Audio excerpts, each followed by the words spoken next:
Pero ganun pa man, sabi ko ay siguro try na lang namin. Baka para makatipid, sabay na lang din sa Thanksgiving. So, una sa lahat din, salamat sa invitation ng inyong pastor. At bago pala yung pulpit ninyo. So, salamat din. Mukhang kahapon pala may gawain na, no? So, ngayon ay bagong experience sa bagong pulpit. So, nakarang taon ay strange na si Pastor Jack yung in-invite ko at turnout ay hindi niya alam, yun yung araw ng birthday ko. At baliktad naman ngayon, ako naman yung nandirito ngayon. So, salamat na rin. Sige, may mga handa kayo dyan. No? Salamat na rin sa handa ninyo. So, nakaligtas ako sa church dahil kasi sa amin, ang nakasanayan namin, pag merong, hindi naman compulsory, pero parang siguro naging sort ng tradition namin.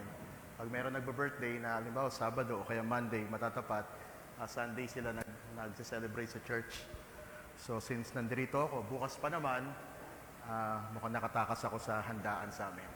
Kaya maganda na rin. So nakatipid.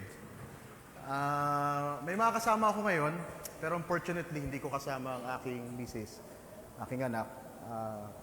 Galing kami sa pabalik-balik na sakit since ng youth camp. So medyo pagkatapos nun, ako yung naunang magkasakit.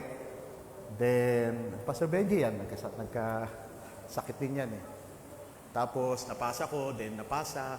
Then, kahit wala kang sakit, pag nagbabantay ka pala ng may sakit, para ka na rin nagkakasakit. So,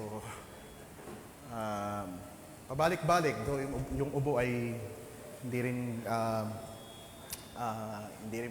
basta ganun nawawala. So, salamat pa rin sa Panginoon. Sabi pa nga in sickness and in health. Siguro hindi lang applicable yung till death do us part dahil hindi naman tayo mahihiwalay sa Panginoon kahit sa kamatayan. So, salamat pa rin sa Panginoon dahil iniisip ko nga siguro kung nangyari ito ng 2020, malamang nasa isolation center na tayo at pinapalibutan na tayo ng mga taong nakaputi. So, marami nagkalagnat din sa amin. Kahit na itong midweek, nag-decide ako na mag-cancel ng gawain para sabi ko makarecover tayo kaysa naman magkahawaan tayo sa loob ng church. At pagdating ng Sunday, ay hindi pa tayo nakarecover. So, salamat sa Panginoon. Actually, medyo mababaw lang yung tulog ko ngayon. Pero ganun pa man, kagalakan kong paglingkod sa inyo ang munting kaloob na binigay ng Panginoon. At siguro ay lahat tayo ay maraming ginagawa at maraming pinaglilingkod sa Panginoon. Sa amin ay isa siguro sa tinututukan ko ngayon ay yung mga maliliit na community na nabubuksan sa mga ilang area, sa Molino, sa Naik. At least ay merong, sa Molino ay merong 8 kaluluwa o 10 kasama yung mga bata. Then dito naman sa Naik ay merong 8 kasama yun yung mga bata. So, mga maliliit na community na sa biyaya ng Panginoon ay nabubuksan. Then, maraming ginagawa din sa church. So, yung mga brothers dito, nakapunta kayo sa church on Sunday. So, kita naman ninyo na marami pang gagawin. At kung may kagalakan kayo na sige, pagtulungan na lang natin. So, total naman, tapos na kaya kayo magpagawa ng church eh. Kaya, sa amin naman siguro.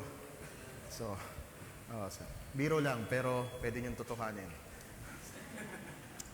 Okay, marami akong memories din dito sa church ng Bulihan, mga fragment ng memories ay take pag nagbabakasyon dati sa kila Changlos, nakakapunta rin ako dito na maliit pa ako.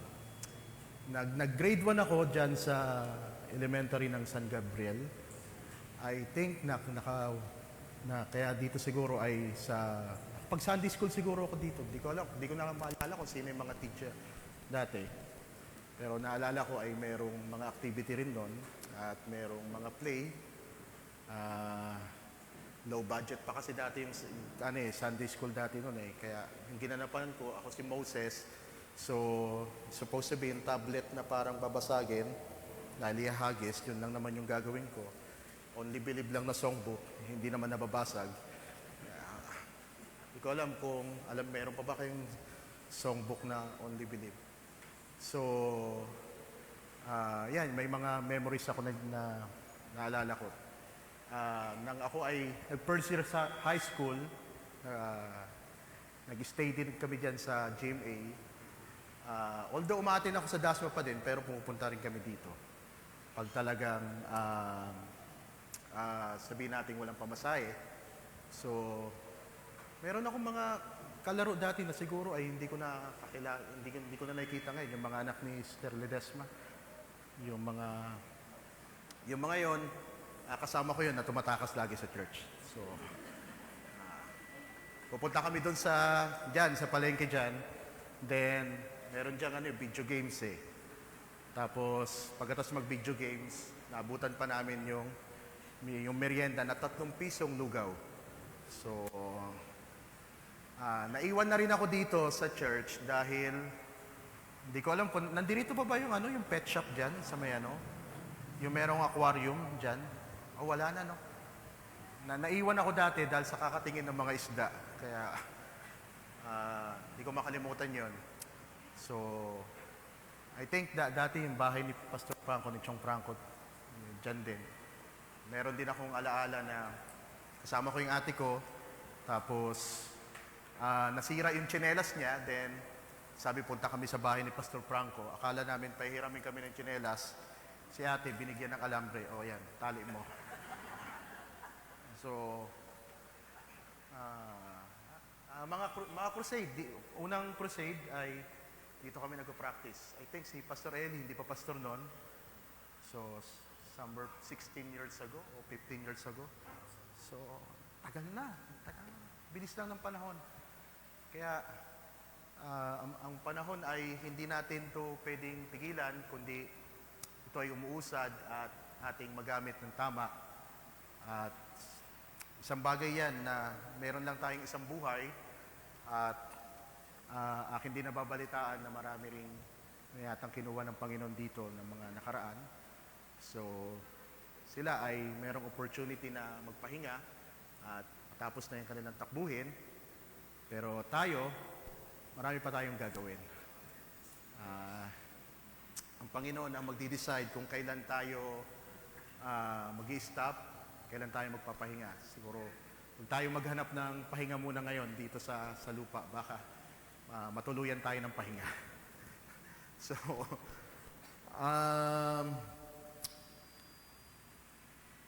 So, bago ako mangaral, actually itong pangaral na ito ay siguro gusto ko rin i-connect na lang din sa ating team. Although hindi talaga ako sanay na mangaral na meron team, pero inisip ko i-connect na lang din dito sa ating team.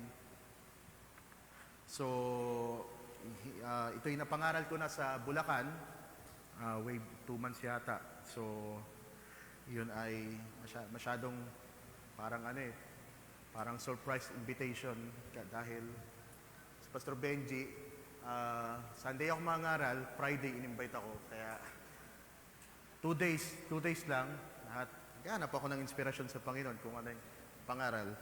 So nagulat yata yung mga taga Bulacan, kaya sabi ko sa kanila, kung nagulat kayo, nagulat din ako kasi pastor ninyo ay 2 araw lang yung pagitan ng pag-i-invite. So, gusto ko tong pamagatan na The Believer's Further Discoveries.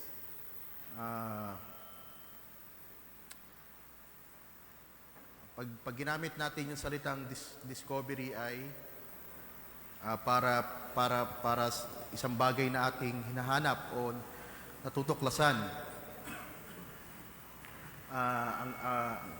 ang aking pagkakalam, ang church na ito ay medyo sanay naman sa medyo rap na preaching, no? Si Pastor Franco ay ano yan eh, hindi yan, rugged yan, diba?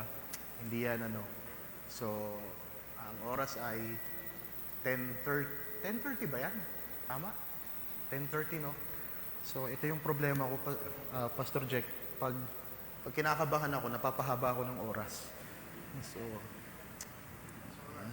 So, hanggang anong oras ba kayo dito? So, 10:30. So, bago ako pumunta sa ating paksa, meron akong gustong ikwento sa inyo. At ito ito ay kung kayo ay mahilig lalo na sa mga medyo bata pa, mahilig mag-aral ng science, no?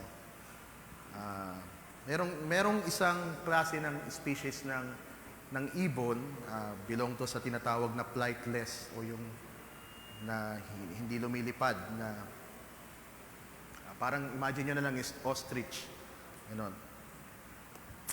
Na naging extinct itong ibon na to. Ito yung tinatawag na dodo bird. Kung alam niyo yung klase ng ibon na yun. Extinct na siya dahil sabi ay inubos daw ng mga tao. Pero I found out na itong ibon pala na ito ay hindi pala siya talaga dating flightless na ibon. Belong siya sa family ng mga pigeon o ng mga kalapati. Tapos may nangyari na parang somehow ay nag-adapt sila sa kanilang surroundings, sa kanilang environment, and that's why sila ay naging flightless. Itong mga ibon na ito ay napunta sila sa isang island. Tapos yung island na yon, dahil mga fruit eater itong mga ibon eh, masyadong abundant yung pagkain doon. Ang pagkain ay masyadong madami, tapos yung island, wala silang predator. Wala silang ginagawa kundi manginain lang na manginain. Imagine nyo yung mga ibon, hanggang lumaki sila, nag-overweight, then tapos somehow daw ay nagbago yung mga genetics nila. Then, supposed to be pigeon sila, then sila ay naging flightless na mga bird.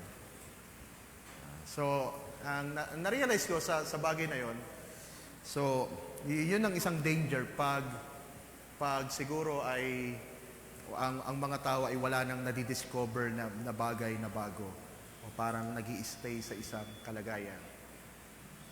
So maganda yung team natin, shout and proclaim that Jesus is alive.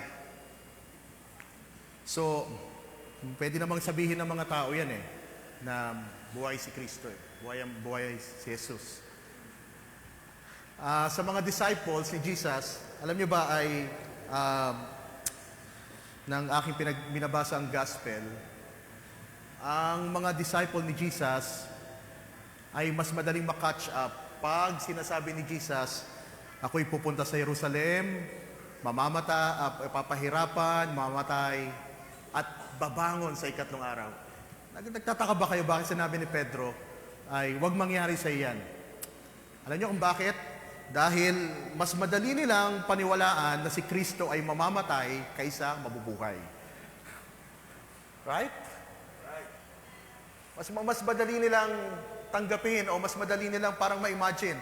Si Kristo ay mamamatay, pero yung mabuhay, si Kristo ay nagbubuhay ng patay, pero sino magbubuhay sa Kanya? So, siguro mga naglalarong mga tanong sa kanila. Sa mundo natin, maraming pwede magsabi ng mga tao ay marami. Sabi pa nga ng nakita kong video na yung rider daw na dumaan sa madilim, takot na takot, kumakanta lang, alive, alive. So, my Jesus is alive. So, dahil gusto niyang pero Hindi basta-basta ang mga tao ay makakapagsabi ng totoo na si Jesus ay buhay, malibang si Kristo ay buhay sa kanilang buhay. Right? So, sa umagang ito, itatry ko na i-connect yan sa ating pag-uusapan. Sa Ephesians chapter 1 at binasa natin ang verse 15, marami ditong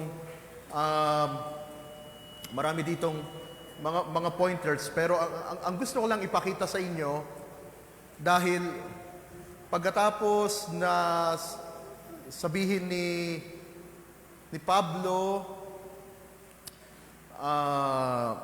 sabi niya dito, after I heard of your faith in the Lord Jesus and your love for all the saints, ibig sabihin, kinokomment niya itong mga saints sa Ephesians. Pag binasa natin ng Colossians, ganun din halos yung mga writing ni Paul dito. Sabi niya, narinig ko ang inyong faith, narinig ko ang inyong pag-ibig sa mga banal. Ang mga believers na ito ay, hindi ko alam kung sila ba ay mga bagong believers o sila ay siguro ay hindi naman bago, pero somehow ay unti-unting na-establish sa pananampalataya, dahil sabi dito ang kanilang pananampalataya sa Panginoon at ang pag-ibig nila sa mga banal ay narinig ni Paul. So maganda yung magandang parang tandem yung na yan yung dalawang virtues na yan, faith and love. Binabanggit ni Paul yan sa halimbawa sa Colossians chapter 1 verse 3 and 4. We have heard about your faith in Christ Jesus and your love for all the saints. Sa Philemon chapter 1 verse 4 and 5, sabi niya dito, I heard about your faith in the Lord Jesus and your love for all the saints.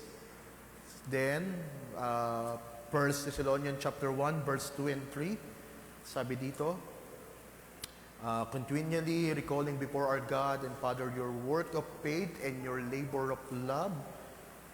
Then 2 Thessalonians chapter 1 verse 3, we are obligated to give thanks for you all the time, brother, as is fitting, because your faith is growing more and more and your love for one another is increasing. So yung dalawang virtue na yan ay ilang beses na na-mention ni Paul na magkasama sa buhay ng mga mananampalataya, dahil na-realize ko na yan ay isa talagang magandang proof ng isang mananampalataya na ang faith na lumalago ay nagpo-produce ng pag-ibig sa mga banal. Diba? Ang faith, ang malagong pananampalataya ay ang expression niya ay ang pag-ibig. So, okay din naman na tayo ay pag lumalago ang ating faith, sabi, kaya nating umawak sa mga pangako ng Panginoon, sa mga word, sa mga healing, sa mga provision, sa mga bagay. Pero itong bagay na ito, yung faith ay kinonect ni Paul sa tinatawag na pag-ibig. Yung paglago ng faith ay merong expression ng love. Diba? So, sa Ephesians chapter 1, verse 15, ito'y binanggit ni Paul, itong dalawang bagay na ito. Dahil sabi ni Paul dito, I heard your love or your faith in the Lord Jesus and your love for all the saints.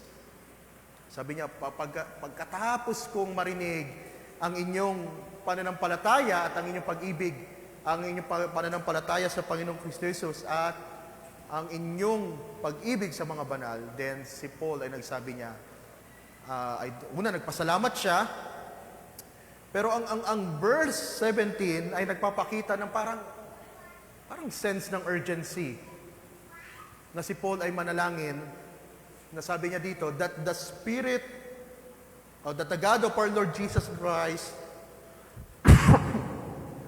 the Father of glory, may give you the spirit of wisdom and revelation in the knowledge of Him. So marami itong mga bagay na binanggit ni Paul.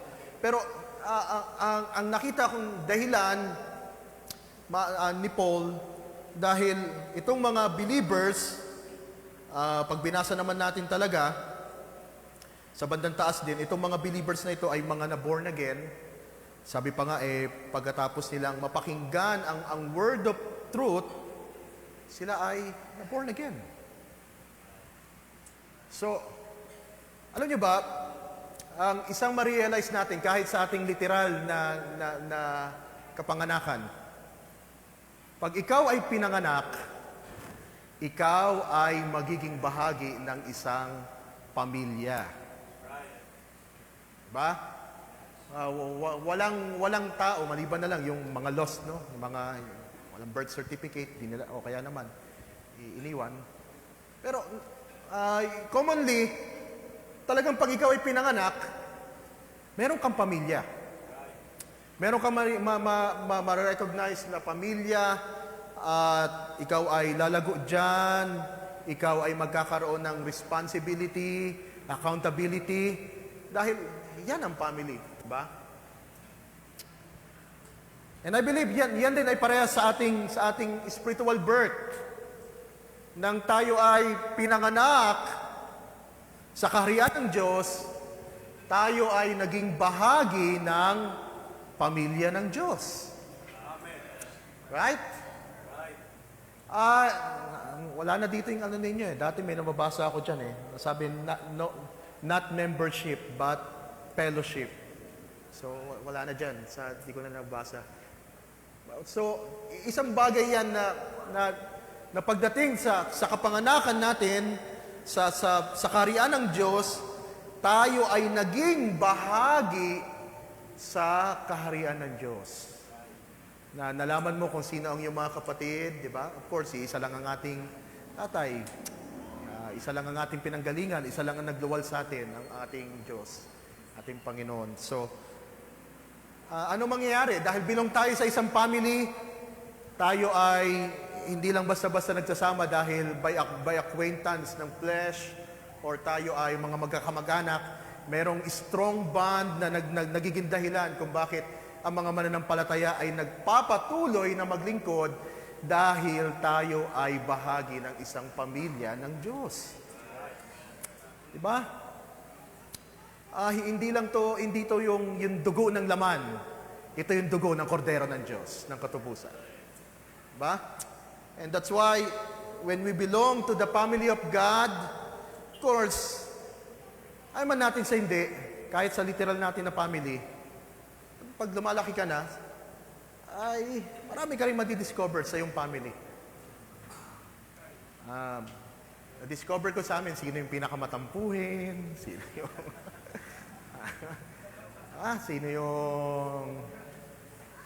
sino yung mana sa tatay. Yan. Marami ka madidiscover. So, sa literal na pamilya, yun ang ating makikita. But sa tinatawag din naman na ating buhay, pananampalataya, ay ganun din ang maaring maranasan natin. At parang paglalakbay lang din naman ng Israel yan eh. Nang sila ay pumunta doon, tumawid sa Red Sea, pagkatapos ng victory, ang sasaya ng lahat, then akala nila, awitan na lang tayo dito sa Red Sea. Then, sabi ng Panginoon, magtuloy kayo. Then, na-discover nila na ang paglalakbay pala sa Promised Land ay hindi madaling daanan. Right? Dumanas sila ng tinatawag na kung saan ay tinuruan sila ng Panginoon, dinisiplina sila ng Panginoon. At imagine nyo, ang tubig ay provision, ang mana ay provision. Bakit? Dahil tinuturuan sila ng Panginoon. Parang mga anak nyo lang din naman yan eh. Sino dito merong pinapaaral? Pag pinaaral nyo yung inyong anak, binibigyan nyo ba yan ng yung baon na pang isang taon na? Ayaw nyo, no? Ayaw nyo? Pang isang buwan? Hindi rin. Pang isang linggo na lang? Sige. Hindi rin. Ayaw. Wala. Sabihin, bakit? Kasi baka mamaya, pag binigay yung baon, pagdating may iPhone na, ayan na. Saan na yung baon mo? Eto na ako. Ayan na. Ayan na. Ba? Alam nyo, ganun din naman ang Diyos sa atin. Bakit provision ang binibigay niya sa atin? Dahil mas gugustuhin niya, turuan tayo na tayo ay magdisiplina kaysa naman bigyan niya tayo ng bagay na tayo ay mawawala sa kanyang kalooban. Kahit paunti-unti yan, yan ay provision ng Diyos. Yan ang fatherhood ng Diyos sa atin. So, ang Israel, nang sila ay nandoon, then nakaranas sila ng ganon na mga experience. Because nakita nila ang kapangyarihan ng Diyos. Sa Egypt, 10 plagues, Red Sea, nahati. Then, kala nila happy-happy na. Then, yun na. Na-discover nila, daanan, mga Amalekites pala. So, lumitaw ang mga Israelite na sila ay sila ay nagko-complain, nagmumurmur. And sabi ko sa church, minsan pwede nating tignan ang ating journey kung tayo ba ay nasa wilderness pa rin o nandoon na tayo sa promised land. Dahil ang mga nasa wilderness, wala silang ginawa kundi magmurmur. Ang mga nasa promised land ay nag-i-enjoy ng mga pangako ng Panginoon. Sino dito nag-i-enjoy ng pangako ng Panginoon? Diba? At yung mga nandoon sa promised land, nagko-conquer yan, diba? Kinukuha nila yung para sa kanila. At siguro, yung isang bagay na maalala ko, ang book ng Ephesians, pinaralel ni Brother Branham sa Joshua, pinoposition ng Israel, ang Ephesians naman, ay nakita niya na pinoposition ng church sa plano ng Diyos. So, ang promised land ay marami silang experience din doon. Ang sabi pa nga ng Panginoon, although yun ay promised land, sabi ng Panginoon, pagpunta nyo dyan, ay huwag kayong sasamba sa kanilang mga Diyos-Diyosan. Gaano man nakaka-attract yan. So, doon din sa promised land, marami rin silang madidiscover na bagay na maaring mag-distract sa kanila. So, and I believe, yan din ang isang paglalarawan sa buhay nating mga mananampalataya. Tayo ay mga pinanganak sa kaharian ng Diyos. Tayo ay nabautismuhan. Yung Red Sea na-experience natin yon. Lumabas tayo sa Egypt. So, mga may experience natin. But kung tayo ay nasa promised land, marami rin distraction sa promised land. Right? Marami rin pwedeng mag-distract. Whether we like it or not, pagdating sa tinatawag na belong tayo sa family, sabi ko nga, eventually, pag kayo lumaki sa inyong family, malalaman nyo kung sino yung mana sa tatay ninyo, mana sa nanay ninyo. Then, madidiscover ninyo yung bawat mga character. Diba? Ito pala ay medyo pikunin pala to. Ito pala ay medyo So, ngayon, mag-a-adjust ka ngayon. Then, that's it. Madidiscover mo. Then, hindi yan malayo sa ating buhay paglilingkod dahil habang tayo nagpapatuloy at tayo'y nasa pamilya ng Diyos, even ang bawat isa ay madidiscover natin yung ating mga karakter. Right? Madidiscover natin, sabi natin, ganun pala siya tumawa. Subukan ninyo, makasama ninyo lalo na pag, diba, sa mga fellowship, no? Pag yung mga 3 days na nagkakasama tayo, lalo na pag magkakasama kayo sa room, di ba? Discover ko si Pastor Benji, nangyayakap pala to pag pag katabi mo. So, kailangan yung siko mo nakaganito para that's it. Dahil yan ay part ng ating experience. Gusto ko pang elaborate yan. Alam nyo ba, kahit sa relasyon ng yung mag-asawa na lang, di ba? Imposible sa tumagal ng panahon, di ba? Sabi pa nga ng mga nagreklamo, hanggang ngayon, hindi mo pa rin alam yung timpla ko ng kape. Di ba? Hanggang ngayon, hindi mo pa rin alam, ito yung gusto kong luto ng ganyan, di ba? So, nadidiscover ng bawat isa yung ano yung gusto mo, ano yung ayaw neto. Kaya nga sa amin, sa aming church, sabi ko, pag meron kayong narinig ng mga tao at nagsasabi, ay, hindi na mahalaga mag-church, ang mahalaga lang, di ka lang nananapak ng iyong kapwa, maging mabait ka lang, ang mahalaga, meron kang relasyon sa Diyos. And then, sabi ko, gas-gas na yan. Alam niyo kung bakit? Paano niya sabihin may relasyon siya sa Diyos? Hindi niya alam kung ano yung ayaw ng Diyos at ano yung gusto ng Diyos. Right? Kung meron siyang relasyon sa Diyos, ang gusto ng Diyos, hindi siya nag-isolate. Siya ay belong sa isang fellowship. Right? Dahil yan ang kagustuhan ng Diyos, na ang mga pinanganak sa kaharian ng Diyos ay nasa pamilya ng Diyos. Right? So, medyo gas-gas na yun eh. Sabi na, maging bait ka lang, huwag ka lang manapak na nga. Diba? Kaya sa amin, naalala ko panahon ng youth. So, sinabing panahon ng youth, talagang lumilitaw na yung mga edad natin eh. Ayan, kabatch ko yan, sila Brad Cholo. Nagkakabiroan na yung mga dating biroan lang. Sabi, kahit naman sa mga unbelievers, yan, ano ko yan, girlfriend ko yan. Pero pag nalaman niya, break na kami. It's just pretentious, di ba? Nakakatawa lang, pero imagine nyo kung ang mga tao ay nagpipretend na mayroong relasyon sa Diyos, pero hindi nila alam kung ano yung ayaw ng Diyos, hindi nila alam kung ano yung gusto ng Diyos. Si Abraham ay hindi ganun. Dahil nang ang Diyos ay magkaroon ng relasyon sa kanya, at ano yung describe dito? Tinawag si Abraham na friend of God. At sabi pa nga ng Panginoon, ililihim ko ba kay Abraham ang aking gagawin? So, ang relasyon ay nagpapakita na merong natutuklasan ang tao sa kanyang karelasyon. Ba? Sino dito ang may relasyon sa Diyos? Ba? Sino dito?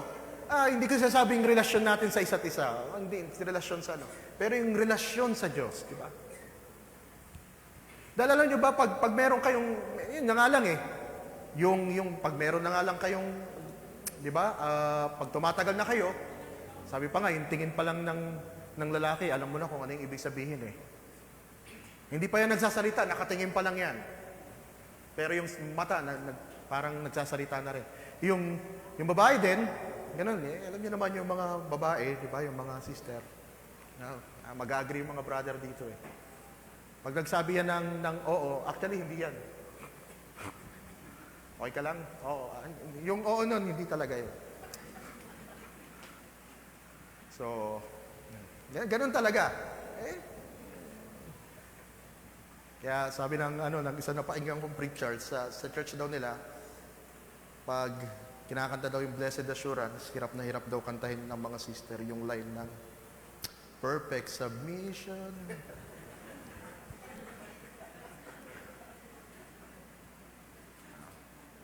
So, I don't know kung, of course, kasama talaga yan sa ating paglilingkod, di ba? Yan ay relasyon. Matutuklasan mo kung ano yung ayaw niya, kung ano yung gusto niya, matutuklasan mo kung ano yung nagpapasaya sa kanya, at kung ano yung medyo hindi mo kailangang i-touch at hindi mo kailangan sabihin. Yan ay nangyayari. Yan ay bunga ng ating relasyon. Pero of course, ang pinakamahalaga, syempre, ma-establish ay ang relasyon sa Diyos. Imagine nyo kung ang relasyon ng mga tao ay merong matibay na relasyon sa Diyos, kahit hindi ka na binabantayan ng sino man, pero dahil ikaw ay merong relasyon sa iyong Diyos, alam mo kung ano yung gusto niya, at alam mo kung ano yung ayaw niya. Right? Hindi ka na kailangan bantayan ng mga deacon, hindi ka na kailangan bantayan ng ganito, ganyan, di ba? Kahit nga mga bagay na mga choice natin, malalaman mo kung ito ba ay gusto ng Diyos, ito ay ayaw ng Diyos. Bakit? Dahil sa ating relasyon sa Kanya. Of course, meron tayong relasyon sa bawat isa. Dahil, sabi pa nga dito, your faith in the Lord Jesus and your love for all the saints. That's a relationship. Diba? Ang magandang relationship ng bawat isa ay love. Diba? Tayo ay binaband ng love na galing sa Panginoon. Then, dahil nga meron tayong relation, then, it's natural, matutuklasan mo yung, sabihin na lang natin, weakness, faults, shortcomings, matutuklasan mo yan, at matutuklasan mo yung bawat karakter, then, anong gagawin natin? Madidistract ba tayo? Or magpo-focus tayo sa sinabing prayer ni Paul, that the God of our Lord Jesus Christ may give you the spirit of wisdom, revelation of the knowledge of Him, the eye of your understanding being enlightened. So marami to, hope of His calling, riches of His inheritance in the saints, exceeding greatness of His power. Itong mga bagay na ito, na supposed to be, ito yung dapat na further na madiscover ng mga mananampalataya. Diba? Alam nyo ba, marami pa tayong hindi na-discover sa ating mga maaring plano pa ng Panginoon sa atin. Marami pa tayong siguro ihahayag pa ng Panginoon. Marami mga tao sa Biblia na akala mo ay hanggang ganun na lang sila. Could you imagine si Philip, isang diakono, then eventually ay naging evangelist. Isang deacon, nagsiserve lang sa table ng mga saints, then biglang ginamit ng Panginoon na isang evangelist para magdala ng revival sa Samar. Sino mag-aakala nun? Diba? Hindi natin pwedeng tuldukan hanggang saan lang tayo dahil ang Diyos ang nakakaalam kung ano ang plano niya sa ating mga buhay. Right? Kung ako lang ang magkaplano sa aking buhay, nag-uusap kami Pastor Benji, alam mo nga, ayaw namin magpastor. Naalala ko nga dati, I think 8 years ago yun eh. So, na-realize ko 10 years na pala ako nagpapastor. 8 years ago, I think na-overwhelm ako sa ministry. Parang biglang yung pressure ng ministry ay nandiyan. Then, bata pa, nisip ko masyadong bata para sa burden. At na-overwhelm ako, nag-pray sa Panginoon, i-step down, ganyan. Pagdating ni Pastor Franco, kakausapin ko, then ganyan. Biglang tawag. Pagkatapos ko mag-pray, tawag si Pastor Joel. Sabi niya, Cousin, wala na si Pastor Franco. Nalungkot ako, umiyak ako. Pero umiyak din ako dahil hindi na nangyari yung plano ko na magpaalam. So, naunahan ako. So, nakita ko parang it's a big no na galing sa Panginoon. So, of course, kinuha ng Panginoon si Pastor Franco at pinalitaw naman ng Panginoon si Pastor Jack. At guys sa ministry, kami mga pastor, marami madidiscover din namin ang aming limitation, madidiscover din namin maaring yung isa't isa, diba? Madidiscover din namin yung mga karakter ng bawat isa, madidiscover din namin ano yung bagay na parang maaring mag-pressure sa amin o anything na siguro ay mga bagay pa na plano ng Panginoon. Pero isang bagay na pwede kong i-testify sa inyo, siguro sa ministry ay ang isang na-discover ko, may mga bagay na pag inilook back mo ay magugulat ka na lang at sabihin mong hindi pala ako ang gumawa nun, kundi yun ay biyaya ng Panginoon. Right? You will discover, ba? Isang araw, may kita mo na lang na yung pala ay biyaya ng Panginoon. Dahil siguro ay kung tayo ay magpo-focus sa isang bagay na sabi dito, itong mga discoveries na ito, na sabi ni Paul, ay maunawaan natin the hope of His calling, inheritance ng saints, and siguro itong verse 19 ay related dito sa ating paksa, dahil itong kapangyarihan na ito na gumawa kay Kristo at sabi dito ay binangon siya sa mga patay. So, ito yung mga bagay na magandang i-focus ng mga mananampalataya. Diba?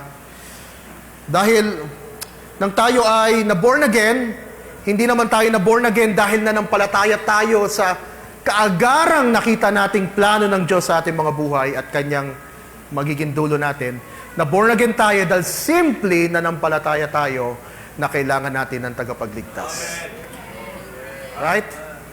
Pero, hindi pa natin alam na pagkatapos pala ng born again experience, meron pa palang maaring ihayag na mga plano ng Panginoon. Sino nakakaalam, di ba? Baka meron pang lumitaw na pastor dito. Baka may lumitaw na evangelist. At sino pwede magsabi?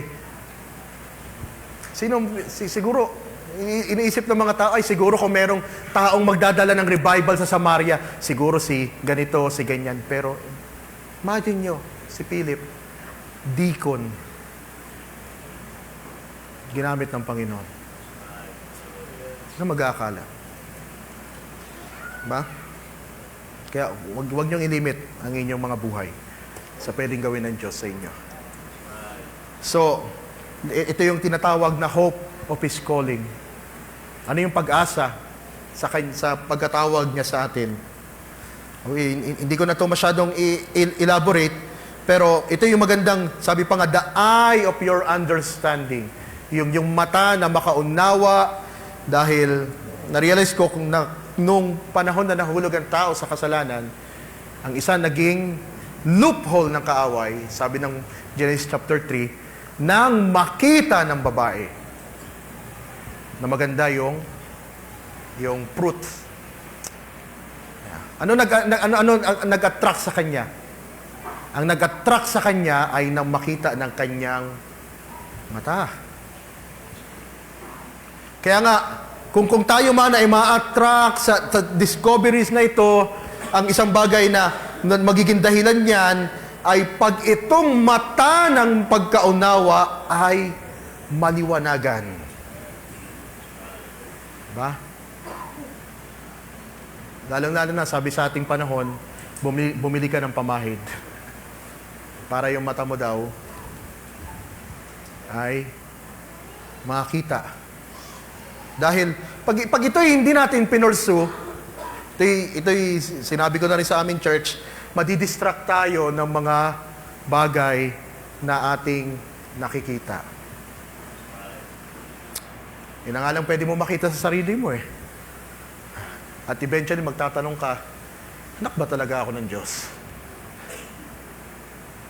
Parang ang layo ko. Diba? Then, ano pa pwede mo makita? Of course, dahil belong ka nga sa family of God at ikaw ay mayroong relasyon, syempre, ang makikita mo, yung mga tao din na nakapaligid sa'yo. Diba? Ay, ganun pala sila tumawa. Ay, grabe, ganun sila. Madidistract ka. Didistract ka sa kahinaan ng iba, madidistract ka sa mga bagay na pwede mo makita na nakakulangan ng iba, or ikaw ay malilinawagan ang iyong mata at ang iyong titignan ay itong mga bagay na sinabi ni Paul. Hope of His calling, the inheritance of His saints, at yung kapangyarihan niya na bumuhay kay Kristo. Dahil pag tayo ay hindi nag-focus dyan, para tayong mga Israelite na nasa promised land, na nadidistract doon sa mga inhabitants ng promised land. Nandoon yung Canaanites, nandoon yung mga, ano ba yan? 7 yun, di ba? Jebusites. Ay, ano yung biro ni Pastor Robert? Websites. So, may kita natin yan. And that's why, itong bagay na ito, ay pag ating na-realize, ay ito'y isang bagay na mag-o-open pa ng ating pagpapatuloy. At in fact, ay pwede kong sabihin sa inyo ang isang idea dahil ito'y connected naman sa ating paksa, no? Shout that Jesus Christ is alive. Pero pag binasa natin ang yung pinaka-text na pinagkuhaan ng paksa, meron ditong sinabi si Jesus na sabi niya, He who lives and was dead. And I am alive forevermore. Sabi niya, I was dead. So itong Kristo na nagpapakilala na sabi niya, ako'y nabubuhay magpakailanman, ako ay dumaan sa kamatayan. Of course, He conquers death. Pero ang isang bagay na makikita natin kay Kristo, dahil si Kristo ay kung ano ang kanyang karanasan, ay pattern ng buhay ng mga mananampalataya. At dapat tayong mag-agree dyan. Dahil alam ba, nakakalungkot sa sanlibutan, nag-a-agree sila na si Jesus ay tagapagligtas, nag-a-agree sila na ganito, pero hindi sila nag-a-agree na ang buhay ni Kristo, hindi lang siya nabuhay para mamatay sa atin at sa kabayaran ng ating kasalanan, nabuhay siya para maging halimbawa natin. Right? Hindi nag-a-agree ang sanlibutan dyan. Pag dumating na naman yung mahal na araw, so next year pa naman yan, isang linggong deboto, pagdating ng Lunes, debote na. Sabihin, giinom na. So, yan ang mundo eh. Hindi nila kinikilala na si Jesus, may iba, pag nakita lang yung mga portrayal na si Jesus ay namatay sa krus, tapos yan, sympathy, nakakaawa naman siya dahil dumaan siya sa ganun, di ba? Nakakaawa naman, pinagtutulungan siya, wala siyang kakampi. Yan lang. Sympathy ang nakikita nila. Pero hindi nila nakikita na yun ay isang bagay na pattern ng magiging buhay ng mga mananampalataya kay Kristo. Dadaan din tayo sa kamatayan. Of course, hindi naman natin sinasabing directly, literal, kung merong mga kinuha ng Panginoon, o kung hindi naman sinasabi nating talagang kailangan natin magbayad ng ating mga buhay, but merong debt. Naalala ko sabi ni Jesus, sa inyo, maliban na ang isang binhi ay mahulog sa lupa, hindi to magpapatuloy, di ba? So, ito yung gusto kong ipakita sa inyo dahil ang isang bagay na madidiscover natin, kung tayo ay magpapatuloy, ang continuity ng ating pagpapatuloy sa Panginoon ay may experience ng daily dying. Amen. Death. Ba? It's death. Sabi niya, I am he that liveth. Pero kung siya man ay nabubuhay, sabi niya, I was dead. And behold, I am alive forevermore. So, ito kasi yung sinasabi dito na parehas din na nakapangyarihan, sabi ng verse 19, sabi dito, and what is the exceeding greatness of His power toward us who believe according to the working of His mighty power, which He worked in Christ when He raised Him from the dead.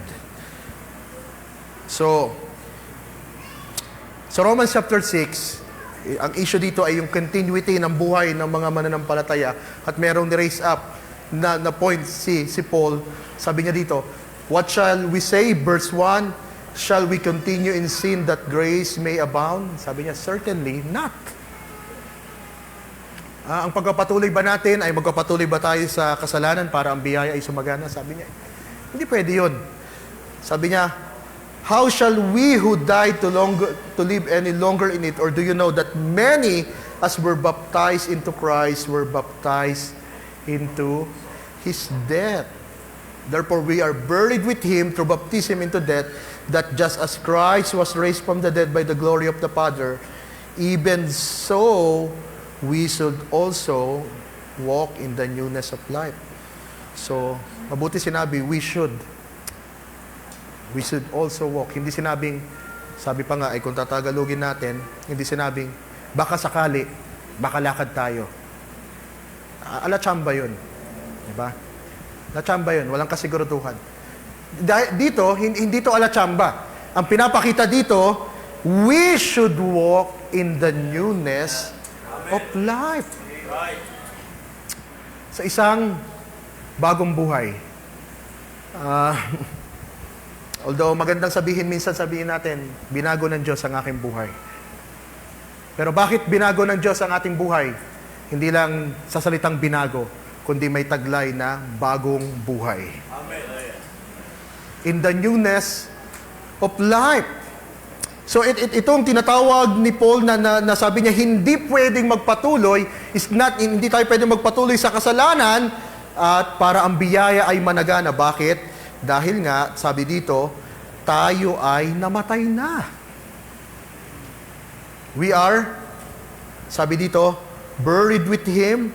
We are baptized into His death. So, that's why pala yung baptism, no? Nilulubog pala talaga yung tao. Diba? Pag nilubog yung tao, naalala ko lang, sabi ko parang biro ko nga dati. Parang nang dinaptize yata ako ng pastor ko, ang tagal yata akong iahon sa tubig eh. So, siguro sa sobrang kulit ko dati. At hindi ko naintindihan ng baptism dati. Of course, siyempre dati ay sinasabi lang, para officially, makasali ka na sa mga adults, makasali ka na sa ganyan. And that's why ang Romans chapter 6, nang ito'y tinitignan ko, actually, ang kinakausap dito ni Paul ay hindi mga taong babautismuhan pa lang.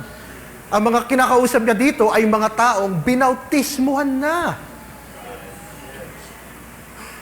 Amen. Right? Mga taong nabaptize na at ngayon, ina-elaborate ni Paul ano yung tinatawag na meaning na baptism na inyong tinanggap. Kayo ay nabautismuhan sa kanyang kamatayan. Tayo ay nag-surrender sa Panginoon at nagsabi tayong, hindi ako ang tagapagligtas ng aking sarili. Yung unang pagsuko natin ng ating kalooban, sinuko natin ang ating buhay, doon tayo namatay. Namatay tayo sa ating sarili. Then we are buried. Then we are raised up. Kaya sabi pa nga dito, kung paano binuhay si Kristo sa pamamagitan ng kalatian ng Ama, then tayo rin naman ay magkakaroon ng tinatawag na bagong buhay. Ano bang sabi natin na tayo ay nabautismuhan sa kamatayan ni Kristo? Pero merong continuity ng death. Parang ano yan eh. So meron akong na-note dito na isang quotation ni Brother Branham. Siguro hindi ko nalalagay sa ano, pero meron ditong idea na sinabi ni Brother Branham sa mensaheng What Does It Take to Make a Christian Life. Sabi niya, basahin ko na lang, the stuff that we eat multiply, cell, and make us that we are. We are from the earth, that we are. We live because something died. If you don't live today, if you don't eat dead substances, you can't live. Our natural life is only by dead substances. We eat fish, the fish died. If we eat beef, the cow died. If we eat bread, the wheat died. Something has to die so we physically can live. So, ang idea niya, kahit ang physical nating katawan, sabi niya, kakain ka ng isda para mabuhay ka, namatay yung isda. Kakain ka ng bulalo o baka, namatay yung baka na yun. Diba? Kahit pa nga natin sabihin, kainin mo ng buhay, mamamatay pa rin yan. Diba? Yung kinain mong tinapay, namatay yung trigo, di ba? Binunot yan, di ba? Para magpatuloy ang ating literal life, ay merong namamatay. Diba? And even sa ating pananampalataya, sa ating spiritual life, ang merong namamatay sa atin, at sabi dito, something has to die so you can live eternally. Right? So that's why ni-raise up ni Paul, na sabi niya, we died. We are buried with Him through baptism into death. Pero hindi yun nagtatapos, kundi meron din tinatawag na daily dying. Wala man yung term na yan sa Bible, pero of course, sabi pa nga ng Romans chapter 8, pag tayo ay lumakad sa Espiritu, nilalagay natin sa kamatayan ang laman. I die daily. Diba? So, ang death ay nangyari sa atin para ang magpatuloy ang buhay. Imagine nyo ang death ni Jesus.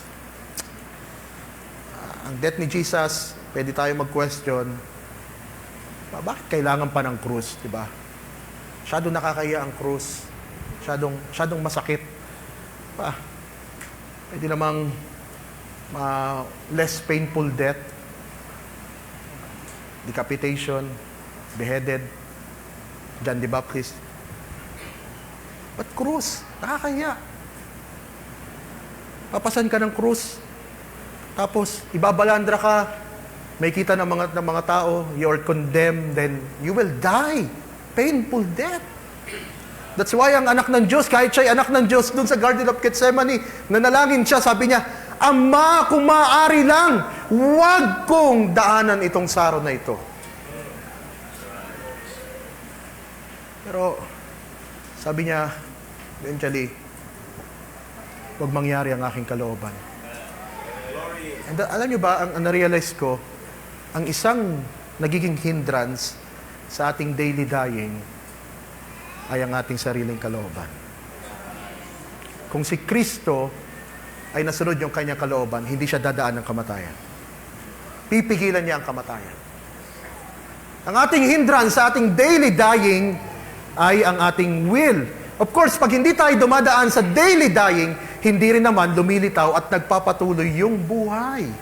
Buhay tayo, literal, pero yung tinutukoy kong buhay ay yung tinatawag na newness of life.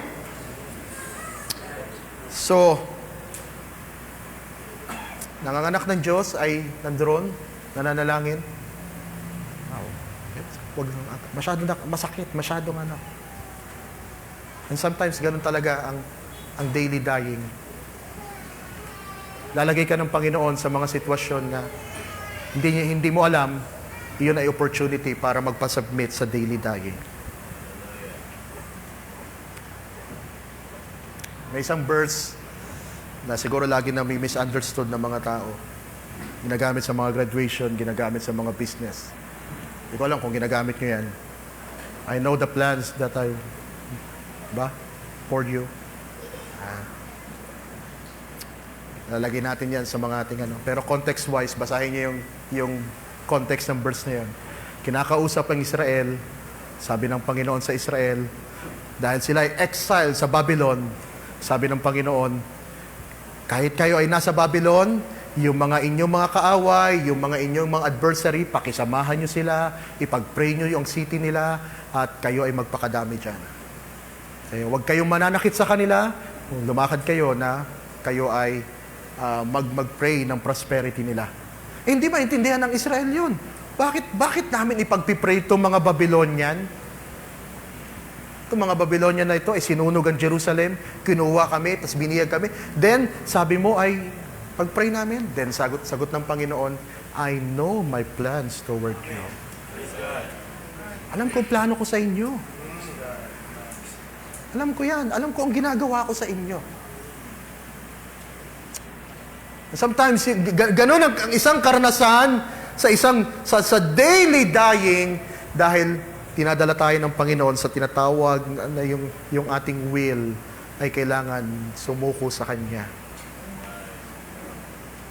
That we should walk in the newness of life. Sabi ng verse 5, for if we've been united together in the likeness of His death, certainly we shall also be in the likeness of His resurrection. Right? Dahil nang si Kristo ay nabuhay mula sa mga patay, ang nabuhay na Kristo ay hindi na katulad ng dating Kristo. Right. Amen. Ba? At tayo ay nilibing, of course, ang baptism ay nandoon. Nandoon ang ating naglalarawan ng ating death. Pero ang pagpapatuloy ng buhay pala, madidiscover natin, is daily dying. Daily dying. O si Paul ay nagsabi dito, sabi niya, 2 Corinthians chapter 4, verse 10, sabi dito, in 11, sabi niya dito, always carrying about in the body, o yung kanilang body, the dying of the Lord Jesus, the life of Jesus, also, sabi dito, might be manifest in our body. It's not your life, but it is life. Hindi mo to buhay. Ito'y buhay ni Kristo. Sabi niya dito, at in the life, sabi dito, may be manifested in our body, for we are always delivered to death for Jesus' sake. Siguro, it's a literal situation na sila ay nasa laging tinatawag na death experience. Sila Paul, mangaral ka, may mga nag-aantay na mambabato sa iyo dyan. Pupunta ka sa ganito, may mga tulisan. Okay? It's death talaga. Literally. But of course, hindi naman tayo nandoon sa ganong kalagayan. And that's why pwede natin to tignan na ito'y related sa daily dying. We always deliver to death for Jesus' sakes, that the life of Jesus also may manifest in our mortal flesh. Ba? So maganda yung ating team. Shout that Jesus is alive. Pero don't get me wrong, kahit hindi ka sumigaw ng iyong bibig at hindi ka humiyaw sa kalsada, pag ito ay nasa iyo, makikita nila buhay si Kristo. Right? Dahil hindi ikaw ang nakikita, kundi yung Kristo na nasa iyo. Nagmamanifest si Kristo at hindi ikaw. At sabi dito, that the life of Jesus also may manifest in our mortal flesh. Right. So, ang isang sinabi ni Paul na discoveries dito, na gusto kong puntahan pa, ito'y related din, sabi pa nga sa buhay ni Kristo, the exceeding power who believe, toward us who believe. Sabi ng verse 20 na lang, which He worked in Christ when He raised Him from the dead and seated Him at the right hand of the heavenly place. Which He worked in Christ. Yung parehas na kapangyarihan na bumuhay kay Kristo nang mula sa mga patay. Pwede kong i-compare ang resurrection ni Jesus sa iba. Especially kay Lazarus. Nang si Lazarus ay na-resurrect, sabi pa nga 3 araw ng patay, then inatras yung bato, then tinawag ng Panginoon si Lazarus. Sometimes, nire-relate natin yan sa ating mga buhay. Tayo ay makasalanan, then we are a corpse na, then tinawag tayo ng Panginoon. It's a good thing. Pero nakita kong isang limitation din naman so kung paglalarawan ay kay Lazarus. Bakit? Dahil nang si Lazarus ay nabuhay mula sa mga patay, eventually, siya rin ay namatay. Diba? At nang si Lazarus ay mabuhay mula sa mga patay, anong kailangan? Tanggalin yung mga bato, tapos nang siya'y naglalakad, tanggalin niyo yung mga benda na yan dahil, di ba, yung mga cloth, kasi para mapakitang siya ay buhay. Pero nang si Jesus ay nabuhay mula sa mga patay, ano ang sabi ng inyong paksa? Sabi niya dito, I was dead and I am alive forevermore. nang si Jesus ay nabuhay mula sa mga patay, kailanman ay hindi na siya namatay. Right? At yung parehas na kapangyarihan na yan, yung parehas na buhay na yan, ay parehas na nasa atin. Right? Kaya nga yan yung tinatawag na, sabi pa nga ni Paul, which He worked in Christ. Imagine nyo yung tinatawag na yan, at sabi ni Paul, yan yung tinatawag na, that I may know Him and the power of His resurrection. Imagine nyo yung kapangyarihan na yan, nang si Jesus ay nabuhay mula sa mga patay. Alam nyo, kahit ang mga disciples, hindi nga naniniwala mo buhay siya. Ano ginawa ng mga disciples? Mangisda na lang tayo. Balik na sa dating ano. Iba naman, nag-iisip, naglagay sila ng guard, hindi naman dahil naniniwala silang maubuhay si Jesus mula sa mga patay, kundi natatakot lang sila na baka daw nakawin yung body, then magkaroon ng conspiracy, pakalat, ganyan. So, ano nangyari? Nang si Jesus ay nabuhay mula sa mga patay, lagyan mo siya ng bato, hindi siya mapipigilan. Lagyan mo ng yung libingan ng malaking bato, hindi siya napigilan. Hindi niya rin kailangan ng ano sabi, sige kay Lazarus, tanggalan mo siya ng kasi para mapakita siya'y buhay. Alam nyo, pag ito'y nasa isang mananampalataya, sometimes maganda naman na meron nagli-lift up sa atin ng mga kapatiran. Na-encourage tayo. Pero imagine nyo si Jesus, nabuhay siya mula sa mga patay. Hindi na kailangan na merong magtulak ng bato sa kanya. Hindi na kailangan merong magkalag sa kanya. Pag ito'y nasa isang tao, hindi ko sinasabing masama mag-encourage, pero maugulat ka na lang sa isang tao, kahit wala nag-i-encourage sa kanya, babangon at babangon yan. Dahil yung kapangyarihan ni Kristo ay nasa kanya. Maugulat ka na lang, tinabunan na ng mga problema, tinabunan na ng mga pero hindi napipigilan, nagpapatuloy pa rin sa Panginoon. Right? Bakit? Dahil hindi niya yun kapangyarihan. Kapangyarihan yun ni Kristo na nasa Kanya. Right? And that's why, ito yung sinasabi natin, nasabi pa nga natin, we shout that Jesus is alive. Hindi lang sa pamagitan na isigaw natin sa mundo, kundi yung actual natin na buhay ay nagpapakita na siya nga ay buhay sa ating mga buhay. Praise God. Hallelujah. May kita ng mundo. Ano ba namang klase yung mga tao to, di ba? Alam nyo, don't get me wrong, sometimes sa mga Kristiyano ay mahilig, iniisip natin, makikita ng mga tao na buhay si Kristo sa atin pag magaling tayong makipag-debate. Hindi ko sinasabing huwag na tayo mag-aral, hindi tayo mag-depend ng ating faith. Pero I tell you, kahit magaling ka makipag-debate, kung hindi makikita ang buhay mo, ay nandiyan si Kristo. Hindi nila makikita ang buhay si Kristo sa iyo. May inis lang yan. Bakit ko nasasabi to? Nagawa na namin yun Ay pag-debate. Dati wala kami magawa. Mga Facebook group dati ng mga born again versus ganito. Kasali yan si Pastor Benji, Andun din si Pastor Joe. Pero hindi naman siya nakikipag-debate.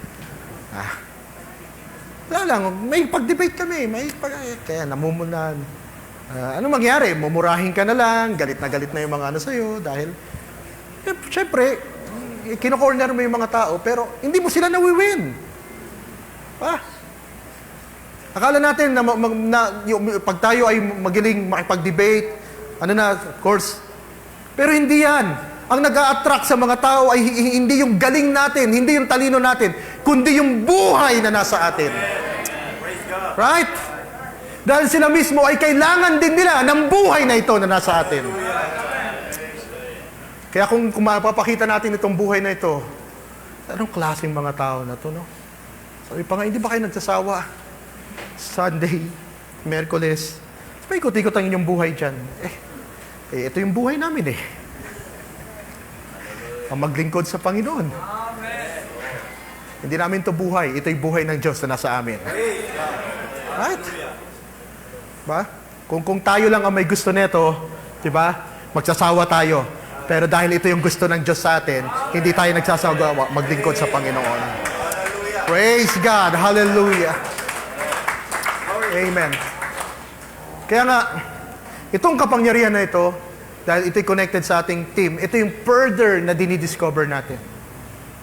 Madidiscover natin yan sa mga daily dying natin.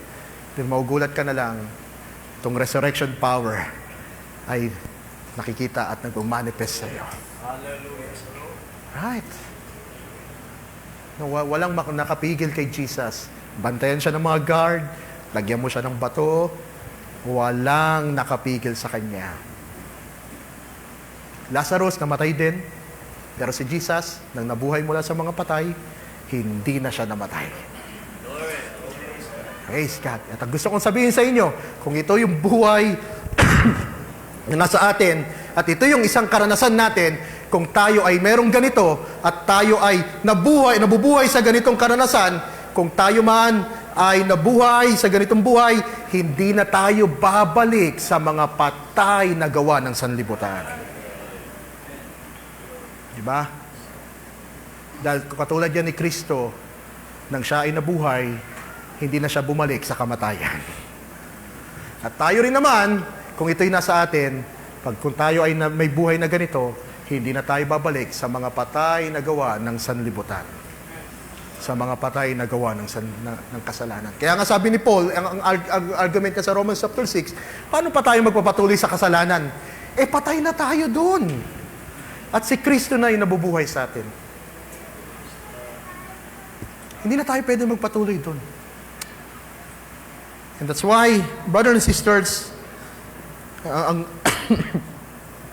gusto kong sabihin at iwanan sa inyo sa umagang ito dahil ito yung tinatawag na ating tema. Actually, ito din naman talaga yung pinakasentro ng church, ng gospel. Ang mga tao ay simply pinamalita lang nila na si Kristo ay nabuhay mula sa mga patay. Ang mga mananampalataya ay bakit nakita ng mga tao na totoo nga ang kanilang pinapamalita? Dahil si Kristo din ay nasa kanila sa pamamagitan ng signs and wonders, mga miracles, mga bagay na pinapakita ng Panginoon para ipakita niya na siya nga ay buhay. Ang parehas ng mga himala ng si Kristo ay nagmiministry sa lupa ay parehas din na nararanasan ng mga mananampalataya during that time.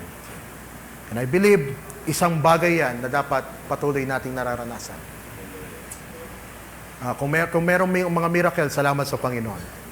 Kung merong mga sakit na gumagaling, salamat sa Panginoon. Tunay, si Kristo ay buhay sa ating kalagitnaan.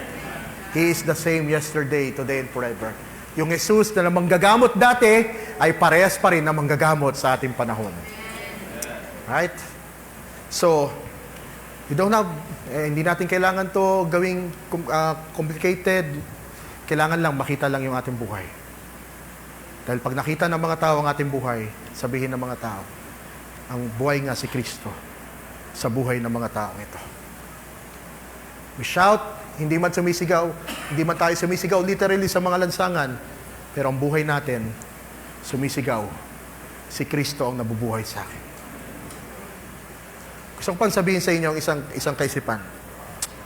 And a daily dying, alam nyo ba ang krus, sabi pa nga ng Panginoon, ang sino mang susunod sa akin ay mag-deny ng kanyang sarili. Pasan ng krus. Alam nyo ba ang krus, ito ay isang one-way ticket. Pag sinabi nating one-way ticket, ang path talaga nito ng krus ay kamatayan. Yung taong nagpapasa ng krus at makikita yan sa public, alam ng public na itong tao na to, hindi na to babalik sa dati niyang buhay. Amen. Pag tayo ay lumapit kay Kristo at tayo ay tumanggap sa Kanya, alam ng mga tao na itong tao na to ay hindi na babalik sa sanlibutan. At hindi na babalik sa kanyang dating buhay. Right? It's a one-way ticket. Pero, meron din akong gustong ipakita sa inyo. Quote ko na lang ang sinabi ni Paul.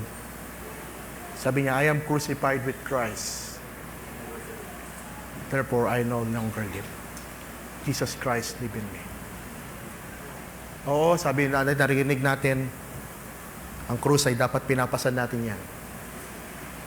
Pero alam nyo ba dapat ang isang karanasan sa pagkapasan ng krus, ang parehas na krus na pinapasan mo, ay kailangan ipako ka dyan at mamatay.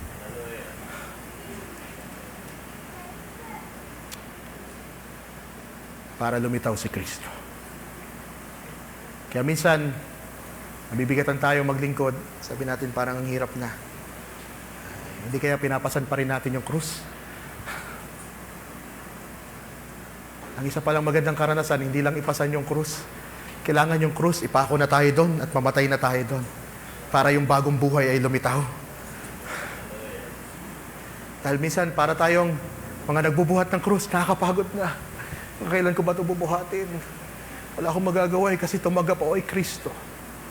No, ang dulo ng krus ay hindi para bitawan. Ang dulo ng krus ay para ipako ka dyan at mamatay. Dahil kung ang ating karanasan lang ay laging magbubuhat, hindi ko sasabing hindi tayo nahihirapan. Hindi ko sasabing wala tayong dapat maramdaman. Pero I tell you, ang dulo talaga ng krus ay laging kamatayan. You will die. Sabi pa nga ng Panginoon sa isang, literally yun, sa isang church, I think sa Smyrna, be faithful unto death. It's literal death. Of course, hindi tayo mamamatay ng literal na kamatayan. Salamat tayo, hindi tayo nabubuhay sa persecution at nabubuhay na tayo in life and death ay parang nakasalalay para tayo mabuhay sa pananampalataya. But ang ating continuity ng ating buhay at ang sigaw ng ating buhay at para makita sa ating mga buhay na buhay nga si Kristo ay ang mamatay tayo sa ating mga sarili. Hindi yan madali. Hindi yan isang experience lang, kundi yan ay patuloy na affirmation ng ating buhay. Na-affirm natin, sabi pa nga ni Paul, ibilang nyo ang inyong sarili ng mga patay. Count ninyo, ibilang ninyo, ituring nyo na, patay na kayo dyan. Diba? The moment na binuhat mo ang krus, ibilang mo na, patay ka na. Nang ikaw ay nagbuhat ng krus, hindi ka na pwedeng tumingon sa libutan, Panginoon, sayang yung mga pangarap ko. Panginoon, sayang yung mga ganito. Sayang yung mga friends ko. Sayang yung mga ganito. No! Nang binuhat mo ang krus, patay ka na. You died. Hindi ka na pwedeng lumingon sa nakaraan. Diba? That's why ang faith, Hebrews chapter 11 verse 1, sabi pa nga ito yung kasiguraduhan ng mga bagay sa hinaharap. Pag nabuhay ka sa pananampalataya, hindi ka lilingon sa nakaraan. Lagi kang titingin sa harapan sa mga plano ng Diyos. Hallelujah. You die. Diba? Alam niyo, nagbubuhat ng krus, yung nagbubuhat ng krus, hindi yan nakatingin sa mga likuran niya. Papunta yan doon sa venue ng kamatayan.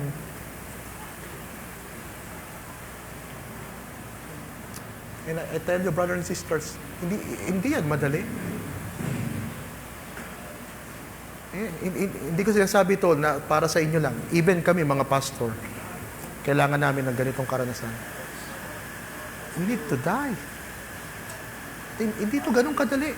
Sometimes I wake up, ang sabi ko, parang nami-miss ko yung panahon na hindi ako pastor, ha?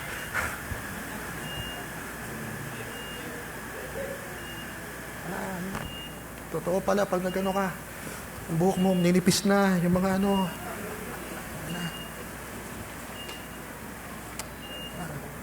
Sometimes. Pero wala kang magawa dahil ang krus ay talagang ituturo ka niya ng doon sa kamatayan. Hindi ka na pwedeng lumingon. Pag tayo ay lingon ng lingon, para tayong asawa niyan ni Lot. Nangihinayang pa. Hindi tayong pwedeng lumingon. Sino dito nangihinayang pa sa inyo mga iniwan sa sanlibutan? Mga nangihinayang pa tayo sa mga pangarap natin, di ba? Kaya sabi pa nga, narinig ko, kung di lang ako naging Kristiyano, engineer sana ako ngayon . lugi ka pa. Ba, engineer ka nga, wala ka namang kaligtasan. Engineer ka nga, wala ka namang Kristo, di ba? Sabi ng sanlibutan, rest in peace. Pero ang totoo niyan, yung mga walang Kristo, hindi yan nagpapahinga sa kapayapaan. Right? So, we discover na ang continuity ng ating paglilingkod is death. Daily dying. And we discover din na habang tayo ay namamatay, sabi dito, yung kapangyarihan ni Kristo ay nagmamanifest sa atin. Diba? Ba itong klaseng kapangyarihan na to, sabi pa nga, no principality, sabi pa nga dito, power above all principality, dominion, di ba? Pag ito'y nasa iyo, kahit anumang, sino mang ranggo ng diablo dyan, power above principality to above every dominion. Even demons in hell, sabi pa nga ng awit, tremble. Diba? Tremble. So, we die. Pag tayo ay namatay, then we experience life. At pag tayo nakaka-experience ng life, then nakikita ng mga tao, sabi ng ating team, shout that Jesus is alive. Kita ng mga tao. Iba tong tao na to. Diba? Kasi meron ba dito mga may karanasan na magugulat ka na naaakayam mo ang mga taong may pinag-aralan kahit wala kang pinag-aralan. Diba? How's that possible? Paano nangyayari yan? Hindi dahil magaling kang magpaliwanag, hindi dahil magaling ka sa kundi meron nakita sila sa iyo. Then actually, hindi ikaw yon, kundi si Kristo na nasa iyo. Diba? Hindi dahil sa marunong ka, diba? Kundi mayroong Kristo na nakita sa iyo. I am crucified with Christ. Diba? Sabi ni Paul, the life which now I live in the flesh by the faith of the Son of God, who loved me and gave Himself for me. So, pasanin niyo yung krus. Maganda yan. Pero dapat makita ninyo na ang krus ay nakapako kayo at nai-experience ninyo ang kamatayan at ang buhay. Takin tumingin sa sanlibutan, diba? Takin manginayang dyan. Nililitaw at mga nililitaw, lalo-lalo na siguro sa totoo na nangyayari sa mga kabataan, malakas ang attraction ng sanlibutan. Huwag kayong tumingin dyan, dilipas at dilipas din yan. Kung meron mang isang buhay na mabubuhay magpakailanman, yun ang buhay na kay Kristo. I am alive forevermore. Dahil siya ay buhay, sabi pa nga ni Kristo, because I live, you will live also. Right? Ano ang kasiguraduhan na kaya nating magpatuloy sa hinaharap? Hindi sa ating lakas, kundi si Kristo na nabubuhay sa atin. Purihin ang pangalan ng Panginoon. Tayo magsitayo sa umagang ito. Purihin ang pangalan ng Panginoon. Can we shout praise the Lord? Can we shout hallelujah? Amen and amen. Kung si Kristo ay nabubuhay sa iyo, ibalik natin ang kapurihan sa Panginoon. If that resurrection power is in you, hindi ka mapipigilan ng anumang suliranin niya.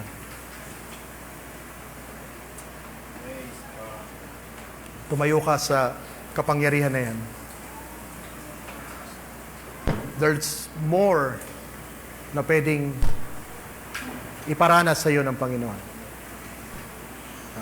Mga plano niya, mga paggawa niya, masarap ma-realize na tayo ay pinanganak sa kaharian ng Diyos. Pero ang kaharian ng Diyos masyadong malawak, marami pa tayong madidiscover. Masarap ma-realize we belong to the family of God. Masarap ma-realize na meron tayong relasyon sa bawat isa. Pero gusto kong sabihin sa inyo sa umagang ito, Meron mang relasyon na magandang ma-establish at maging matibay. Yung relasyon natin sa ating Diyos. At ang kapangyarihan niya sa atin ay maanpong. Hindi ganun kadali mag-affirm ng daily dying. Pero, kailangan natin daanan yan. Sometimes, kailangan natin isuko yung kagustuhan natin, paraan natin, thinking natin, emotion natin. Sabi pa nga ni Brother Branham, kahit ang emotion mo ay kailangan mong mamatay dyan. So we can take up the Word of God.